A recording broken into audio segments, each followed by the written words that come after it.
والذي وقع فيه الخلاف وهذا أمر يعرفه كل ذي عينين لأن القصة تدل على هذا بوضوح فقد أصابهم القحط واحتاجوا إلى إقامة الاستغاثة بصلاة الاستسقاء وهذا يحتاج إلى إمام يصلي بهم ويدعو لهم ويقيم هذه الشعيرة الإسلامية التي كان يقيمها النبي صلى الله عليه وآله وصحبه وسلم لما كان في دار التكليف كغيرها من شعائر الدين من إمامة وجمعة وخطبة فهي وظائف تكليفية لا يقوم بها أهل البرزخ لانقطاع التكليف عنهم واشتغالهم بما هو أعظم من ذلك. Dalam kitab Mafahim Yajib an Tusahhah 165 ini disebutkan oleh Sayyid Muhammad bin Ali bin Abbas al-Maliki, fal qadiyatu fil istisqa'i, maka hukum dengan salat al-istisqa, salat minta hujan yang pada zaman Sayyidina Umar bin Khattab yang berdoa dan yang salat yang mengimami salat tersebut itu adalah Sayyidina Abbas, paman baginda Rasul Muhammad sallallahu alaihi wasallam. Bukan karena ketika itu baginda Rasulullah sudah meninggal dunia. Ya, bukan karena itu. Permasalahan karena dekatnya Sayyidina Abbas dengan Rasulullah Muhammad sallallahu alaihi wasallam, bukan karena meninggalnya Rasulullah. Jadi dengan dekatnya Sayyidina Abbas secara kerabat, layak ketika itu untuk menjabat sebagai imam salatul istisqa dan yang membaca doa otomatis. Nah, ini tawasulnya Sayyidina Umar bin Khattab kepada Sayyidina Abbas. Kalau ada orang yang menyatakan wajar Sayyidina Umar ketika itu tawasul kepada Sayyidina Abbas karena Rasulullah meninggal, bukan.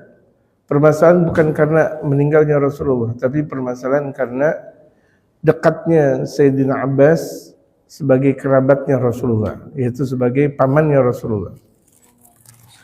Di sini mengajarkan kepada kita beradab kepada keluarga Rasulullah, beradab. Bagaimana kita bisa mensikapi adab kepada mereka, keturunan atau keluarga besarnya Rasulullah Muhammad sallallahu alaihi wasallam. Dengan kedekatan kekerabatan mereka dengan Rasulullah, mereka mempunyai nasab tinggi. Ya, karena dekatnya dengan Rasulullah Muhammad sallallahu alaihi wasallam. Orang keturunan presiden aja, ya kan dihormati. Keturunan presiden yang pertama, keturunan presiden yang kedua, ketiga, dan sebagainya. Keturunan raja, itu kan dihormati. Atau keturunan anggota DPR misal. Jangankan itu, keturunan masyarakat biasa. Bahkan keturunan RT, RW saja masih dihormati. Bolehkah? Boleh. Karena menghormati jasa orang-orang tuanya. Boleh, nggak ada masalah. Dan ini seperti kalau misalnya ada masjid yang mewakafkan, ada orang mewakafkan masjid, sangat layak yang menjabat sebagai imam, misal kalau dia ahli, dia keluarga yang mewakafkan sebagai imam masjid atau pengurus masjid. Layak. Kenapa? Karena keluarganya lah yang mewakafkan masjid dibanding orang lain. Gitu. Dibanding orang lain, maka keluarga yang mewakafkan lebih layak menjadi pengurus masjid, walaupun masjid tersebut hukumnya sudah menjadi wakaf. Ketentuan masjid tersebut sudah menjadi wakaf. Tapi untuk kelayakan mereka lebih layak daripada orang-orang lain, daripada orang-orang luar sana. Gitu. Yang nggak ada hubungannya dengan permasalahan masjid. Nah, ini kita ambil contoh. Dan wajar juga kalau misalnya ada pemimpin kita adalah orang-orang yang bapak moyangnya sebagai pahlawan misalnya, kemudian kita jadikan pemimpin, boleh gak? Boleh, karena kedekatan mereka dengan pahlawan-pahlawan kita. Bagaimana ini adalah pahlawan dunia dan akhirat baginda Rasul Muhammad. Artinya kita diajarkan di sini beradab kepada asal usulnya kita. Jangan hidup sebegitu aja gitu, nggak mengerti tentang namanya adab. Itu kan anaknya Rasul, itu kan anaknya waliullah, itu kan anaknya guru, adab dong gitu. Jangan ibaratnya kita ngelihat ada anaknya guru, diem aja gitu. Kasih permen kalau dia masih kecil ibarat. Dan dibiarkan, itu artinya kita diajarkan sayang dan kita diajarkan adab.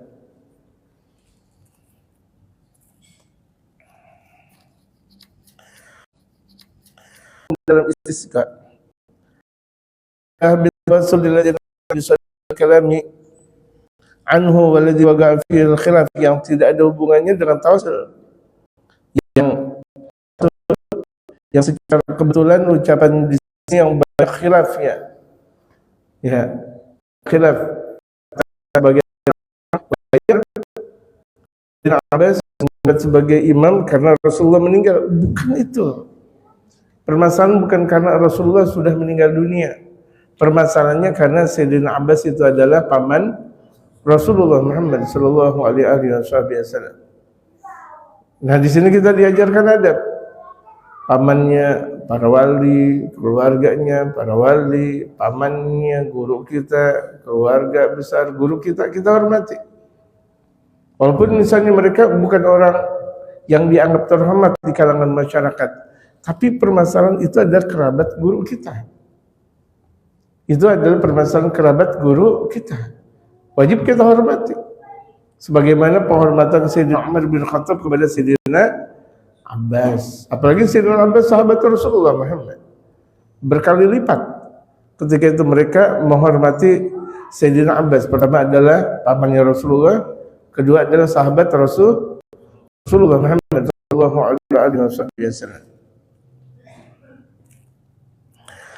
Li'anna al-Abbas hayyun wan nabi mayyitun. Ada orang yang menyatakan kan Sayyidina Abbas hidup, Nabi udah meninggal dunia. Udah Sayyidina Abbas yang menjabat sebagai imam. Bukan itu permasalahannya.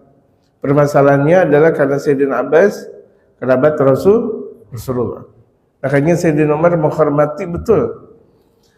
Kalau Rasulullah menghormati Sayyidina Abbas sebagaimana anak kepada orang tuanya. Itu dilihat oleh Sayyidina Umar, direkam dengan sejarah Sayyidina Umar. Ketika baginda Rasulullah hidup tuh menghormati Sayyidina Abbas bagaikan anak kepada orang tuanya. Kan luar biasa peduli, sayangnya, cintanya. Bagaimana sih anak terhadap orang tua? Gitu. Tapi ini anak yang berbakti kepada kedua orang tua, bukan anak-anak yang sembarangan. Kita berbakti kepada orang tua itu melebihi dari segala-galanya daripada kita berbakti kepada orang lain. Kita berbakti, kita melakukan kebaikan sama orang tua. Itu sama orang tua melebihi ketika kita melakukan kebaikan kepada satu makhluk semuanya. Satu makhluk semuanya kita melakukan kebaikan. Kita nggak ada bandingannya tuh ketika kita melakukan kebaikan kepada kedua orang tua. Jadi kita melakukan kepada kedua orang tua lebih baik daripada kita melakukan kebaikan kepada orang lain. Betapa kalau misalnya sama orang lain kita baik, kemudian sama orang tua tidak baik, nggak ada manfaatnya. Ini sama orang baik gitu. Pak silakan Pak makan, oh silakan, baik sama orang lain. Sama orang tua jahat dia, sinis dia, nggak diterima sama Allah Subhanahu Wa Taala. Mau dibilang apapun nggak bakal diterima Allah Subhanahu Wa Taala. Kenapa? Karena dia sudah melupakan orang tua. Qadara rabbuka alla ta'budu illa iyyah wa bil walidayni ihsana. Imma yablughanna 'indaka al-kibara ahaduhuma aw kilahuma fala taqul lahumu uff wa la tanharhuma wa qul lahumu qawlan karima. Allah yang berfirman. Jadi kan menyembah kepada Allah, berbakti kepada kedua orang tua, bareng tuh. Ani abudullah wa la tusyriku bihi syai'an wa bil walidayni ihsana. Nyembahlah kalian dan melakukan kebaikan kepada kedua orang tua. Digabung oleh Allah Subhanahu wa taala. Jadi kalau misalnya ada orang tua nggak melakukan kebaikan kepada orang tua, walaupun tuh katanya dia orang baik sama orang baik, bahkan sebaik-baiknya orang dia sama orang, tapi sama orang tua sinis, sama orang tua pelit, nggak ada manfaatnya. Mending untuk kita melakukan kebaikan kepada orang tua, tapi sama yang lain kita nggak melakukan kebaikan, masih hasil oleh Allah Subhanahu wa taala. Karena itu orang tua segala-galanya. Makanya Sayyidina Rasulullah menghormati Sayyidina Abbas. Nah, wajar Sayyidina Umar kemudian menjadikan Sayyidina Abbas sebagai imam sholatul istisqa. Sangat-sangat wajar. Sangat-sangat wajar. Kalau Rasulullah mencintai Sayyidina Abbas, bagaimana umat? Jadi apa yang dicintai oleh Rasulullah kita mencintai, jamaah sekalian.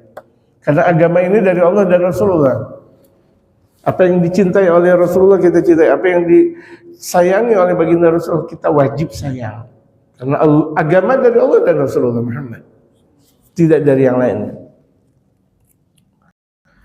Faqad mata fahmuhu wa ghalaba alaihi wahmuhu. Kalau ada orang yang mengatakan Rasulullah sudah meninggal dunia, kemudian kan Sayyidina Abbas masih hidup, maka layak Sayyidina Abbas yang menjabat sebagai imam.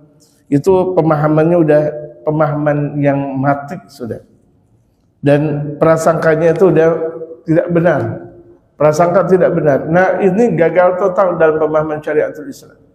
Orang banyak sekali nih, apaan tuh sih gitu kan, anak Rasulullah, keturunan Rasulullah. Hati-hati, orang cinta kepada Rasulullah nggak bisa ngomong kayak begitu sembarangan. Walaupun ada oknum anak keturunan Rasulullah misalnya, para habaib misalnya tidak benar, enggak perlu untuk kita katakan ini enggak benar, ini enggak benar, ini enggak benar, enggak perlu dipublikasikan. Ketika kita tidak mempublikasikannya berarti kita tutup-tutupi. Kita tutup-tutupi, dan kewajiban kita untuk memperbaikinya kalau kita mampu. Enggak mampu minimal kita berdoa. Jangan malah kita buka. Bagaimana sih kalau misalnya ada teman kita satu kerjaan dengan kita, naudzubillah min dzalik, kemudian dia kena KPK. Kemudian masuk penjara, kita obrolin nggak kepada orang lain? Kan nggak, kita tutupin. Atau itu adalah saudara kita, kemudian kena diborgol KPK misalnya, kita tutupin nggak? Kita tutupin. Apalagi ini anak keturunan Rasulullah. Dapat kita jemaahnya. Kita Rasul. Kepada para ulama, keturunan para ulama, keturunan para wali, keturunan para ulama, dan keturunan guru-guru kita adab dong. Ada anak keturunan guru kita misalnya rambutnya panjang, waktunya sholat bagaimana? Kita hormati tetap. Bukan karena permasalahan rambutnya panjang atau karena dia tidak sholat, permasalahan karena dia anak guru kita, hormati. Kita diajarkan adab oleh baginda Rasul Muhammad sallallahu alaihi wasallam. Jangan sebegitunya, apalagi dia mencibir gitu. Ketika mencibir sang anak berarti dia sama saja mencibir orang tuanya. Hati-hati ini jemaah. Mencibir anaknya, kemudian merusak anaknya, kemudian tidak menghargai anaknya, berarti sama saja tidak menghargai orang tuanya. Sambung. Ada anak kecil ngambil rambutan, nyolong rambutan di dari pohonnya. Kemudian tuh anak kecil itu adalah anaknya guru kita. Kita pukulin, sama aja kita mukul guru kita. Rambutan yang nggak ada apa-apanya harganya kemudian kita pukul, Allahu Akbar, nggak ada seberapanya. Walaupun tuh kita kasih andaikan tuh guru kita anaknya nyolong pohon rambutan semuanya yang kita miliki, tetap nggak ada apa-apanya dibanding satu huruf keagungan guru kita mengajarkan kepada kita, satu huruf. Yang Sayyidina Ali berkata, ana abdun man 'allamani harfan. Ana abdun man 'allamani harfan. Aku adalah hamba sahaya. Hamba saya berarti siap untuk diperjualbelikan bagi orang yang mengajarkan aku satu huruf. Guru berapa huruf yang guru ajarkan kepada kita? Puluhan, ratusan, ribuan, jutaan. Kenapa nggak ada rasa hormatnya kita kepada guru dan keluarga? Kenapa nggak ada rasa adabnya kita, ya apa namanya, Rasulullah dan keluarga Rasulullah Muhammad Sallallahu Alaihi Wasallam. Wanada ala nafsi bijahalatin zahiratin, kemudian dia memanggil diri dengan dirinya itu dengan kebodohan yang nyata. Itu kan berarti kebodohan yang nyata, tanda benci sama Rasulullah Muhammad. Kalau ada orang benci kepada kerabat Rasul, berarti dia benci sama Rasulullah. Kalau ada orang benci kepada anaknya guru, berarti dia benci sama guru. Karena anak dan guru nggak bisa dipisahkan. Karena Rasulullah dengan keluarganya nggak bisa dipisahkan. Makanya kan dalam satu riwayat, la taj'alu salatakum bi salatil batra. Jangan kalian jadikan salawat kalian salawat yang gagal. Salat gagal adalah salat yang tidak diterima. Apa salat yang tidak diterima? Ada Rasulullah tapi keluarga Rasulullah nggak disebut. Allahumma sholli ala sayyidina Muhammad. Begitu aja udah. Nggak ada wa ala ali sayyidina Muhammad. Nggak diterima udah. Kenapa? Keluarganya nggak disebut. Yang meneruskan estafet dakwah siapa sepeninggal baginda Rasulullah? Keluarga dan sahabat. Tanpa ada keluarga dan sahabat tidak bakal sampai dakwah sampai ke semenanjung. Sampai ke timur dan barat tidak ada. Itulah penerus dakwah Rasul. Dan Rasulullah selalu bersamaan dengan mereka. Di mana Rasulullah ada, di situ ada keluarga dan sahabat. Di mana Rasulullah berada, di situ ada keluarga dan sahabat. Allahu Akbar. Untuk kemudian membencinya. Naudzubillah min dzalik. Ada orang melakukan ibadah banyak. Bisa jadi jidatnya hitam karena banyaknya tahajud mungkin. Ilmunya Masya Allah, profesornya profesor, kiainya kiai. Ulama besar di atas ulama besar. Tapi dia benci sama keturunan Rasulullah. Dia benci sama anaknya guru, nggak berkah ilmunya, nggak bakal berkah ilmunya. Boleh jadi di alam dunia dia diagung-agungkan, tapi di akhirat nggak ada manfaat, gitu. Dia bakal masuk lewat pintu mana? Masuk surga lewat pintu mana? Sementara sang pemegang kunci surga itu adalah baginda Rasulullah Muhammad.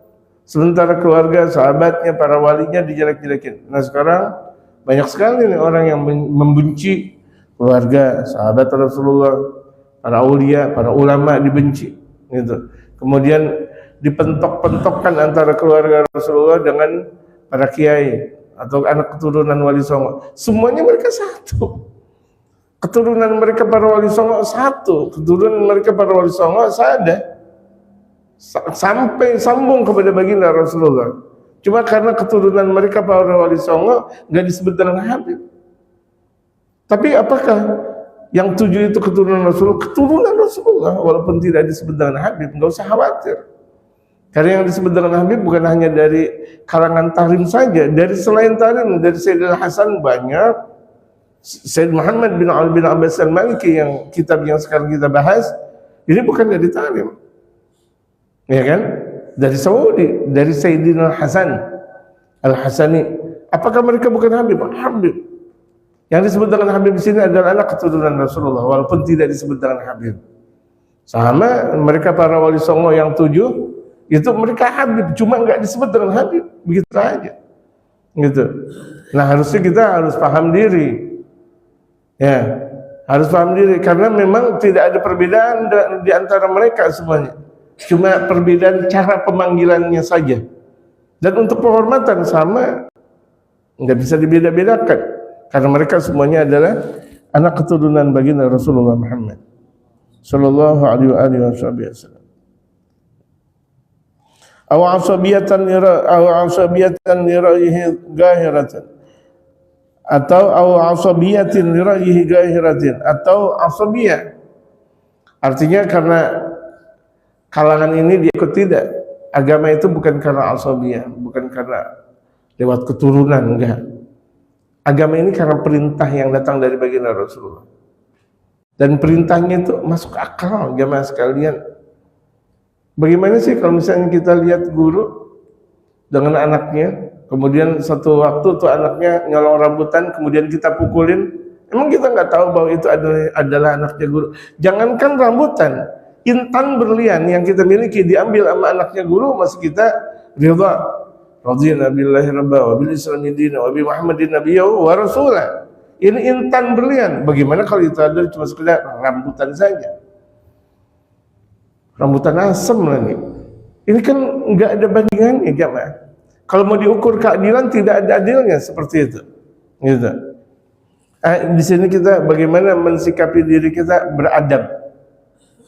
Karena agama ini adab, agama ini penghormatan, agama ini al-istislam, selamat dan betul-betul percaya kepada Allah dan Rasulullah. Apa yang datang dari Allah dan Rasulullah mutlak benar. Fa inna Umar lam yatawassal bil Abbas radhiyallahu anhuma illa li qarabatihi min Rasulillah sallallahu alaihi wasallam. Karena Sayyidina Umar bin Khattab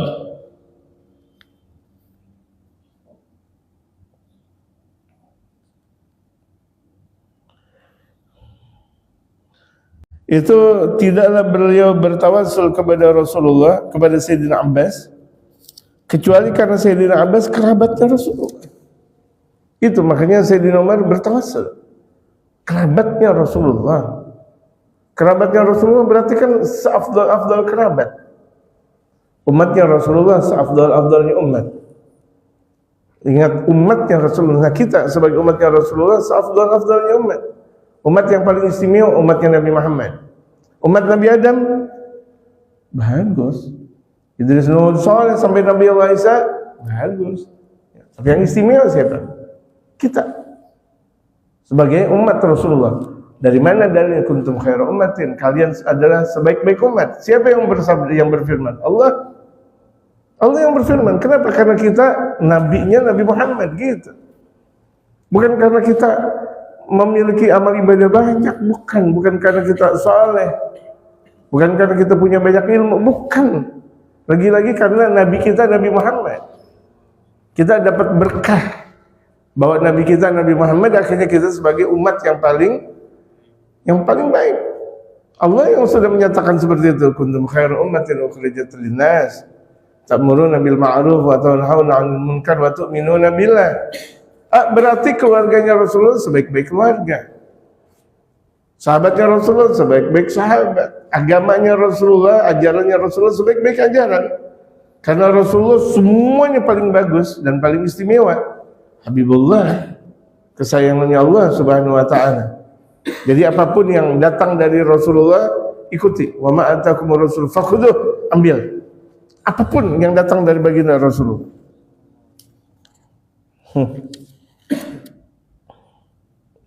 Jadi Islam itu nggak boleh kita pahami timpang, jamaah sekalian. Jadi pemahaman tentang Islam itu ada mizannya, ada timbangannya. Harus kita terapkan timbangan tersebut. Kalau kita tidak terapkan, kita beli beras tanpa ada timbangan, yang ada bisa jadi kacau. Orang wala tuksiru mizan. Jangan kalian berlaku zalim terhadap timbangan. Jangan kalian berlaku tidak adil terhadap timbangan. Artinya timbangan satu kita bilang 3 atau kebalikannya. Nah, benar, wala tuksiru mizan. Jadi agama itu ada timbangannya, ada kalkulasi-kalkulasinya. Ada yang mana yang harus kita lebih dahulukan? Agama. Ada mana yang harus kita lebih dahulukan? Makanya kenapa tuh wabil khusus untuk sholatul Jum'ah itu dijadikan orang yang persis di belakang imam itu adalah orang-orang yang memang ahli. Nggak bisa orang-orang yang tahu-tahu orang biasa gitu, sembarangan, tahu-tahu berada di belakang imam. Nggak boleh, memang tidak boleh. Karena ada aturannya. Oh, tidak adil, bukan masalah tidak adil. Dia andaikan imam batal, apakah mampu untuk menggantikan posisi imam? Nggak mampu. Kemudian apakah setelah itu sholat Jumat akan berantakan kalau begitu jadinya? Makanya ada ketentuan juga.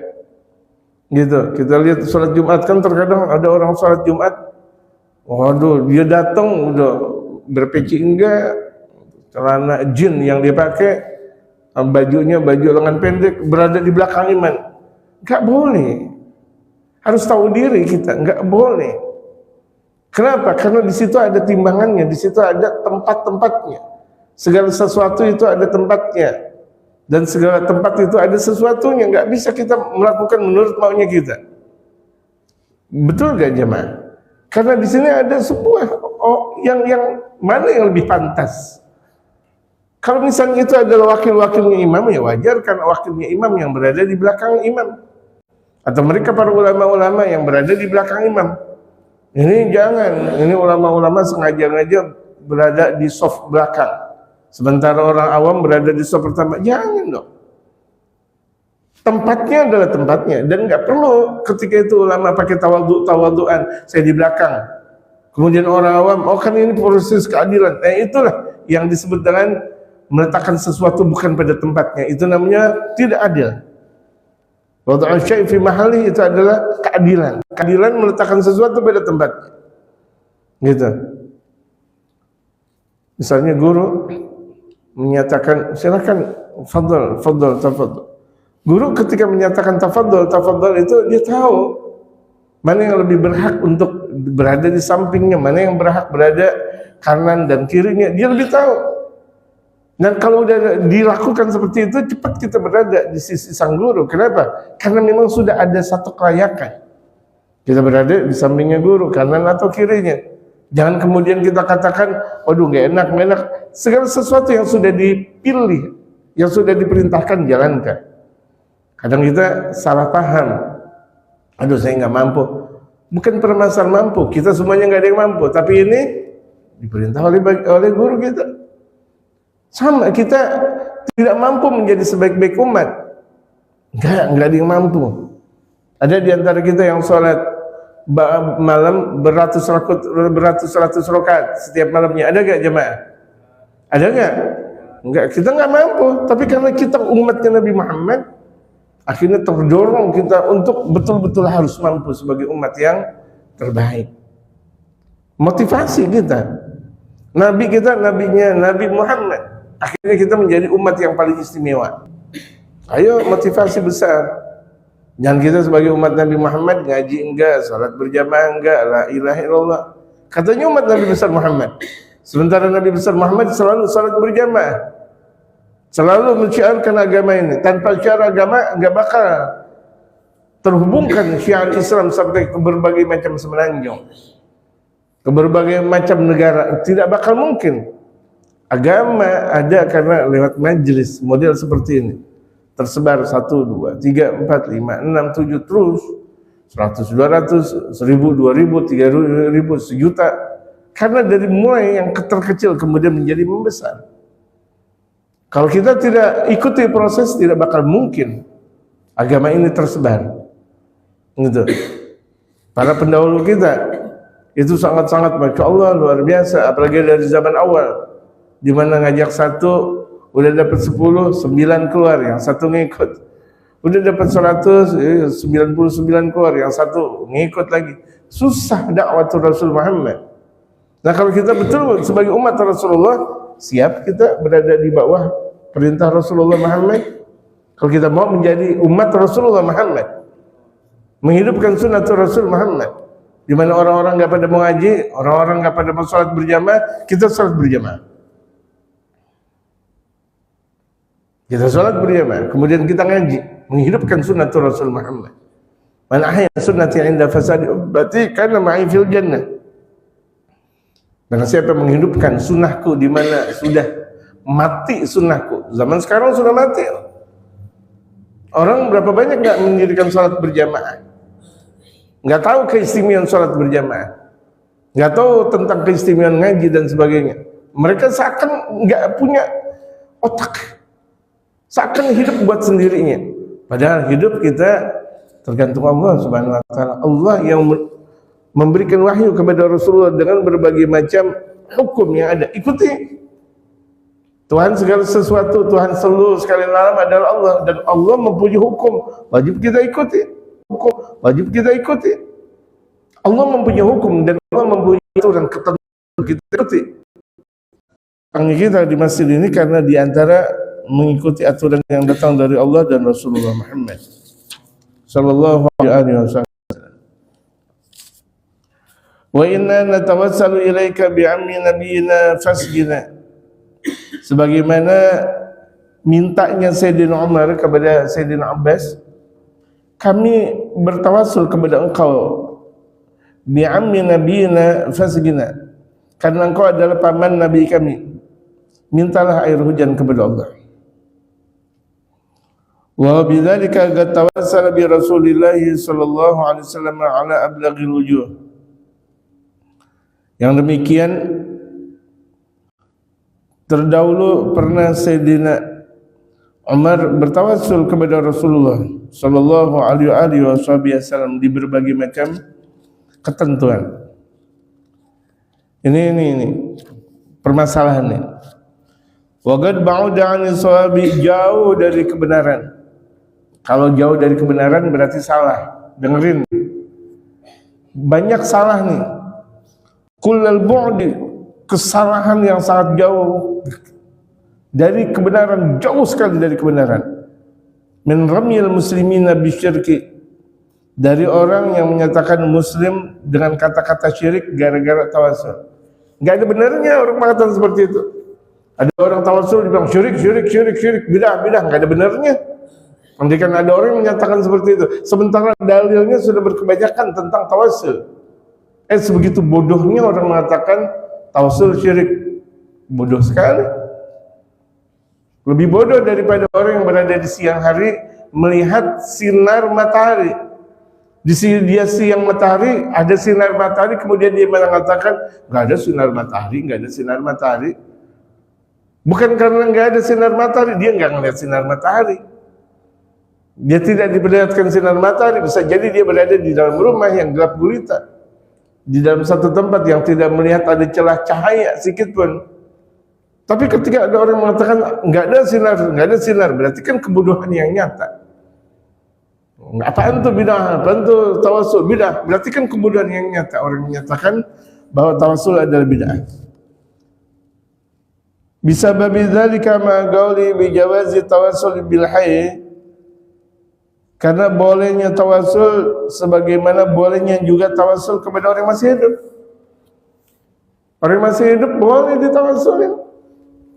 Gitu. Orang yang masih hidup boleh ditawassulin. Kemudian orang yang sudah meninggal dunia juga boleh ditawassulin. Ada sebagian orang mengatakan kalau yang masih hidup boleh, yang sudah meninggal dunia syirik. Aduh. Bagaimana syirik? Kita sudah membahas berbulan-bulan, kita membahas tentang tawassul, banyak sekali ilmu yang sudah diungkap di sini. Fa inna tawassula law kana syirkan majaza bil hayy wal mayyit. Andaikan tawassul adalah syirik, berarti yang hidup enggak boleh, juga yang mati juga enggak boleh dong. Kalau misalnya tawassul katanya syirik, berarti orang yang masih hidup enggak boleh ditawassulin, juga orang yang meninggal dunia enggak boleh ditawassulin. Buktinya yang masih hidup boleh ditawassulin, berarti yang meninggal juga boleh ditawassulin. Mereka mengatakan kalau masih hidup ya nggak apa-apa ditawassulin, kalau udah meninggal dunia nggak boleh. Apa bedanya? Apa bedanya? Gitu. Karena mereka udah ada rasa sentimental tentang permasalahan Ahlus Sunnah wal Jamaah, agar mereka Ahlus Sunnah wal Jamaah selesai dari perkara ziarah kubur. Bahkan yang lebih ngaco lagi tuh di berbagai macam media sosial, ada orang ziarah kubur disebut dengan kerjaannya ziarah mulut. Astagfirullah. Mulut sumber lemes di sini. Mulut yang tidak ada keilmuan yang mengatakan seperti itu. Orang yang benci agama, orang yang benci majelis, naudzubillah min dzalik, coba lihat anak keturunannya. Bakal jadikah mereka ulama? Mustahil. Jadi orang soleh aja mustahil, apalagi jadi ulama. Ini orang yang benci kepada agama, benci kepada pengajian, benci kepada ulama. Gitu. Naudzubillah min dzalik. Ada pengajian hawanya benci aja. Atau ada pengajian tapi enggak ada dia pernah merekomendasikan orang untuk belajar di pengajian tersebut, atau dia sendiri enggak pernah hadir, ada di dalam rumah, khawatir tuh mereka meninggal dunia dalam keadaan husnul khatimah. Ada kemampuan untuk hadir tapi enggak mau hadir. Benci sih tidak dengan pengajian, benci sama masjid pun tidak, tapi enggak mau ngaji begitu aja. Enggak mau ngaji, padahal kedengaran suara di speaker. Kedengaran suara di mana-mana pengajian, ya Rabbi bil Mustafa balik maghfirana. Dia tetap nggak mau, dikhawatirkan matinya dalam keadaan su'ul khatimah. Bagaimana kalau ada orang yang benci? Ini nggak ada benci, cuma emang dia nggak mau ngaji aja udah. Nauzubillah min dzalik. Kalau nggak mau ngaji berarti kan dia nggak mau sama Nabi Muhammad. Karena ilmunya Nabi Muhammad disebar di mana emang? Emang di pasar. Ilmunya Nabi Muhammad disebar di mana? Di pasar Tanah Abang. Atau pasar Kebayoran Lama, atau pasar Blok M, gitu? Enggak, di majelis, di masjid, di tempat-tempat yang diridhai oleh Allah Subhanahu Wa Taala. Itu warisan Rasulullah ditebar. Ala tara anna i'tiqad ar-rububiyyah wa istighaq al-ibadah li ghairillah min nabiyyin aw malakin awwaliyin huwa syirkun wa kufrun. Ingat bahwa yakin ada Tuhan dan ada keberhakan untuk diibadahi selain Allah, Nabi atau malaikat atau wali, syirik, kafir, iya jelas. Kalau misalnya Nabi disebut Tuhan, malaikat disebut Tuhan, wali disebut Tuhan, itu syirik, kafir. Enggak ada kaum muslimin yang menyatakan bahwa Nabi Muhammad adalah Tuhan. Enggak ada kaum muslimin yang menyatakan bahwa para malaikat kemudian para wali adalah Tuhan. Enggak ada yang menyatakan seperti itu. Orang lain saja menyatakan bahwa Nabi ini Tuhan. Enggak. Tawasul berarti sama dengan menuhankan. Siapa yang bilang? Gitu. Ada orang menyatakan ini tawasul sama dengan menuhankan. Ini tawasul sama dengan berarti kita menyembah kepada Nabi, berarti menyembah kepada malaikat, berarti menyembah kepada wali. Siapa yang bilang? Orang tawasul itu disebut dengan menyembah. Menyembah, tahu nggak artinya menyembah? Menjadikan bahwa Tuhan yang berhak untuk disembah. Tidak pernah ada ajaran baginda Rasulullah kemudian Rasulullah menyatakan sembahlah aku, sembahlah para malaikat, sembahlah para wali. Enggak ada dan tidak pernah ada. Orang menyembah selain Allah kafir. Itu lihat akidah yang nyata. Menyembah selain Allah kafir, syirik. Orangnya syirik, kufur perbuatannya. Wala yajuzuna fi hayati dunya wal akhirah, tidak boleh menyembah selain Allah di dunia maupun di akhirat, enggak boleh. Itu keyakinan yang wajib kita pahami bersama. Apakah kemudian sama tawasul dengan menyembah? Sama enggak jemaah? Jawab jemaah, sama enggak antara tawasul dengan menyembah? Menyembah artinya lain, tawasul artinya lain, kemudian disama-samakan.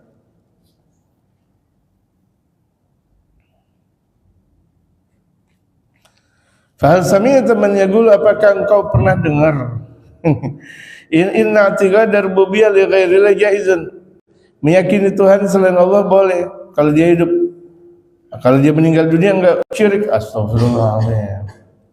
Dia mau hidup meninggal dunia enggak boleh menyembah selain Allah. Ini pendapat siapa yang menyatakan seperti itu?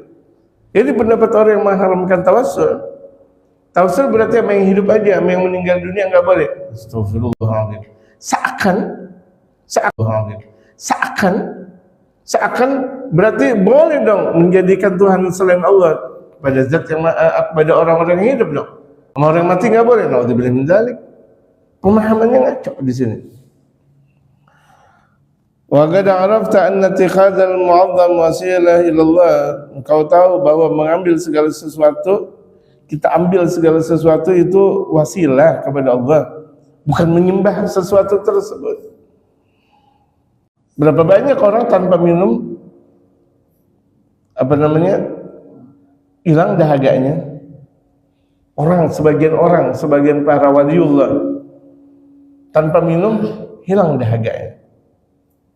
Para nabi, para rasul tanpa minum hilang dahaganya. Tapi kalau kita tanpa minum hilang nggak dahaga kita.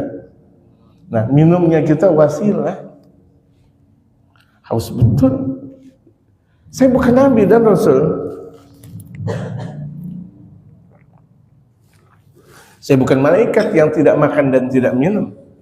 Ini wasilah untuk saya, artinya apa? Tidak haus. Wasilah. Pandangan saya kurang jelas. Sebagai kacamata. Apakah kemudian disebut kacamata adalah syirik? Kacamata ini bukan tujuan, ini wasilah. Media saya untuk melihat bacaan untuk lebih jelas. Media itu bukan disebut dengan tujuan. Tujuan saya membaca. Kacamata adalah media. Apakah kemudian yang disebut dengan media juga adalah syirik? Alhamdulillah min dzalik. Sungguh gagal pemahaman mereka. Ya, sungguh gagal pemahaman mereka. Ini mereka terkadang mengotak-ngatik kekuatan umat Islam yang sudah mulai menguat, menggaris-gariskan kekuatan Islam yang sudah mulai bersatu dengan bermodalkan ini ada ini ada ini ada ini, padahal Islam satu. Ya, pemahaman yang memang dahulu sudah mereka para ulama-ulama saleh sudah mengamalkan, kemudian mereka mengatakan enggak benar. Itu harus bersaksi lagi, mengucap 2 kalimat syahadat, kalau tidak berarti kafir. Ini ajaran enggak benar. Kaum muslimin kalau misalnya dia enggak ngucapin 2 kalimat syahadat lagi disebut dengan kafir. Duluan dia mengucapin 2 kalimat syahadat daripada ente. Ya kan? Terakhir dia udah diucapkan 2 kalimat syahadat, asyhadu an la ilaha illallah, asyhadu anna muhammadar rasulullah, diadzankan, diqamatkan, diakikahkan dan sebagainya. Oh, pokoknya kalau belum mengucap 2 kalimat syahadat berarti dia bukan muslim. Ini kan perkara yang sangat bodoh nih. Sebagian kaum muslimin mempunyai pemahaman model seperti itu. Bodoh luar biasa gitu.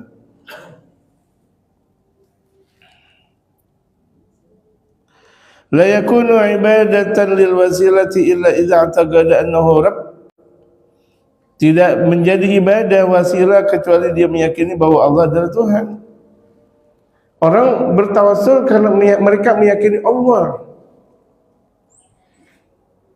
Bukan air minumnya yang memberikan dahaga, menghilangkan dahaga saya.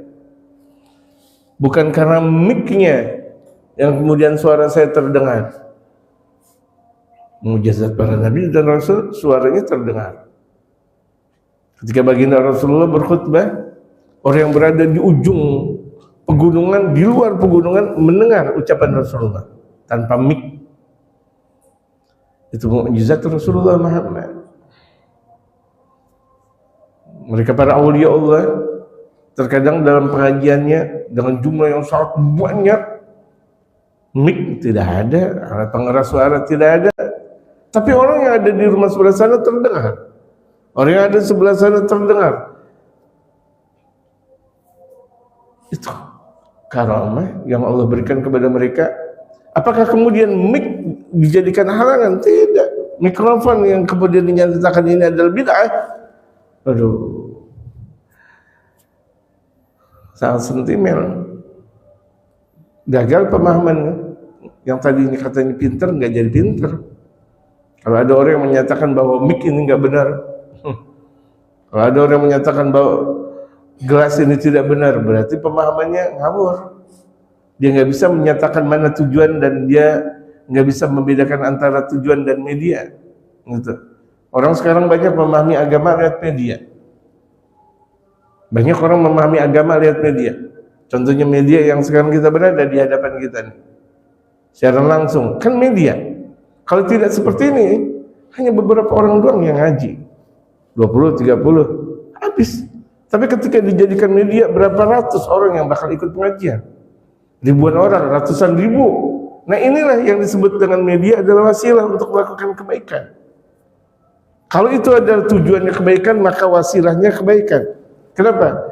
Tujuannya adalah dakwah, berarti mic, kemudian HP adalah dakwah. Tapi kalau tujuannya adalah maksiat, berarti mic, HP dan sebagainya adalah maksiat. Bisa dipahami jemaah? Bisa paham nggak jemaah?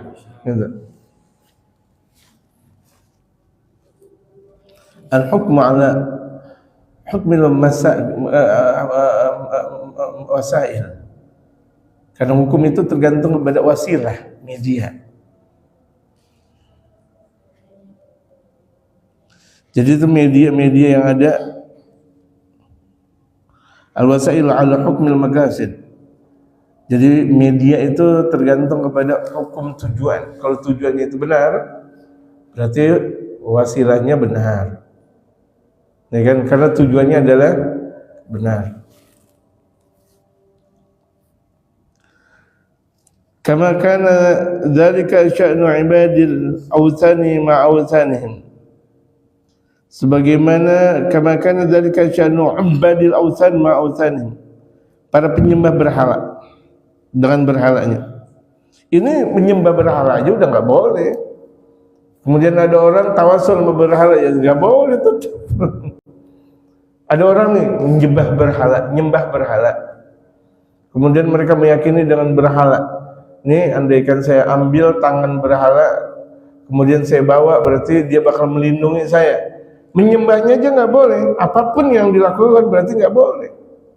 Karena menyembah berhala haram, syirik. Kalau menyembah berhala berarti menduakan Allah. Apakah kemudian kuburan disebut dengan menduakan Allah? Baca tawasul kemudian menduakan Allah, jauh antara langit dan bumi dan tidak ada hubungannya. Fi dalam ya'taqid dzalika fi wa kana ma'muran minhu 'azza wa jalla bi ittikhadhi wasilatan.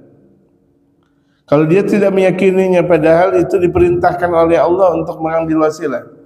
Allah berfirman, ya ayyuhalladzina amanu ibtaghu ilaihil wasilah. Wahai orang beriman, cari wasilah. Ini Allah yang berfirman. Coba kebet lagi Al-Qur'annya. Allah yang berfirman. Baca terjemahan yang ada. Baca tafsiran yang ada. Jangan gagal total tentang syariatul Islam. Oh, enggak ada dalil. Allah yang berfirman. Wahai orang-orang beriman, dikhususkan kepada orang beriman. Karena orang kafir enggak ada hubungannya dengan Allah. Allah udah enggak peduli kepada mereka orang kafir. Sedikit pun Allah enggak peduli. Mau hidupannya gimana kayak dia kafir. Karena menyembah selain Allah, itu namanya kafir. Orang yang menyembah selain Allah namanya kafir, musyrik, perbuatannya kufur, syirik. Gitu. Dan Allah di sini hanya mengkhususkan kepada orang beriman, hanya menyembah kepada Allah. Ibtaghu ilaihil wasilah, cari wasilah. Peruntukan yang namanya wasilah, media. Kita di zaman sekarang tanpa memahami tentang media, apakah kita bakal bisa untuk go public? Apakah kemudian ajaran kita bisa terkenal? Atau mungkin kita bakal bisa memahami secara seluk tentang dunia tanpa media? Mungkin enggak? Itu yang paling gampang. Itu yang paling gampang. Kenapa Mesir walaupun kalah masih tetap sujud juga? Padahal kan kalah Mesir, tetap sujud juga. Dari mana? Emang kita ngelihat siaran langsung kita di Piala Dunia. Piala Dunia di mana? Di mana? Di mana? Enggak kedengaran suaranya.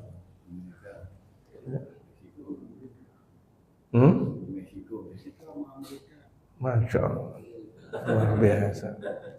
Ya. Kalau perang kuat, tegas, gitu. Harus tegas, Masya Allah. Yang enggak tegas nanti kalau lagi perang mati. Ada musuh, Allah Akbar. Ada musuh, ya dia biarin dah, ya mati. Tegas, ayo. Amerika dan Meksiko, Masya Allah, ya luar biasa. Gitu. Jangan lihat umurnya, tapi semangatnya.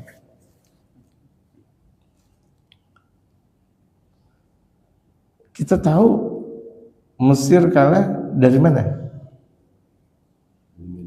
Media. Kita dicurangi berita tentang permasalahan ini dan itu, ini dan itu. Kita dicurangi oleh Israel dan sebagainya. Dari mana? Media. Apakah kemudian kita tahu? Enggak tahu. Nah, tujuan kita untuk melihat berita berarti medianya benar. Tapi kalau tujuannya kita untuk membuat pusing orang, membuat fitnah kepada orang, nah itu berarti medianya juga enggak benar. Makanya al-wasail ala hukmil maqasid. Ini menjadi ibadah karena ngaji. Tapi kalau misalnya mik untuk jelek-jelekin orang, jadi maksiat. Bisa paham enggak jamaah? Bisa paham nggak jemaah? Gitu. Masjid menjadi aura tinggi karena orang yang datang ke masjid menutup auratnya. Bisa jadi masjid tertutup auranya karena orang yang masuk ke masjid pakai celana pendek misal. Motong sembelihan, Masya Allah, motong sembelihan pakai celana pendek. Gimana ceritanya?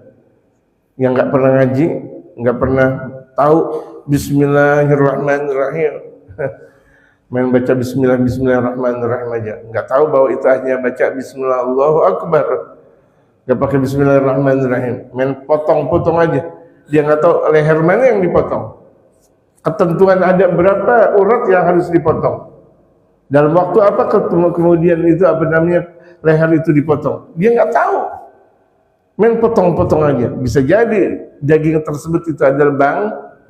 Oke, alhamdulillah min dzalik. Itu karena dzalika al-ittikhadhu ibadatan lil amir subhanahu. Nah, jadilah mengambil wasilah itu ibadah karena tujuannya untuk ibadah karena Allah. Kalau orang yang tujuannya karena Allah, berarti wasilahnya ibadah. Kita ini mau sholat pakai minyak wangi. Nah, minyak wangi kan wasilah. Minyak wangi wasilah agar ibadah kita lebih tenang, wangi. Karena kita nggak boleh bau. Nah, wasilahnya pakai apa? Pakai minyak wangi. Masa kita mau wangi kemudian kita pakai minyak wangi? Pakai baju yang paling indah, mau sholat, kalahin tuh. Kita kalau misalnya ada resepsi, kalau kita resepsi, kawinan, sunatan pakai apa? Pakai jas. Pakai apa? Apa? Pakai batik. Sholat pakai daleman aja udah. Pakai daleman, apa namanya? Baju dalam. Singlet. Udah gitu terbuka lagi. La ilaha illallah. Mana batiknya? Mana batiknya? Enggak apa-apa, mau batik-batik lah ibaratnya daripada dia pakai singlet atau pakai celana apa namanya celana-celananya. Ada gak orang ketika kawinan datang pakai levis? Ada. Sholatnya pakai levis. La haula wala quwata illa billah. Bau. Bisa nggak dia ketika kondangan dengan aroma yang sangat bau? Nggak bisa. Ayo, jadi ketika kita mempelajari syariatul Islam itu ada mizannya, tadi jemaah dikatakan ada timbangannya. Di mana kita berada ketika kita dijadikan segala sesuatunya karena Allah, berarti alat yang kita jadikan untuk karena Allah, tempat sarana yang kita jadikan untuk menuju Allah itu namanya ibadah.